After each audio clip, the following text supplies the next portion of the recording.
hava dəyişir. Aprelin sonuna qədər leysan və dolu xəbərdarlığı edildi.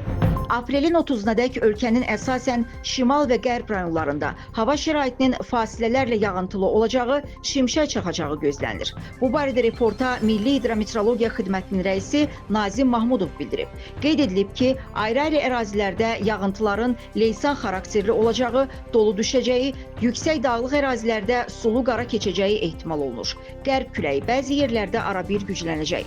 Bakıda və Abşeron yarımadasında aprelin 26-sı və 27-sində hava şəraitinin dəyişkən buludlu, əsasən yağmursuz keçəcəyi gözlənilir.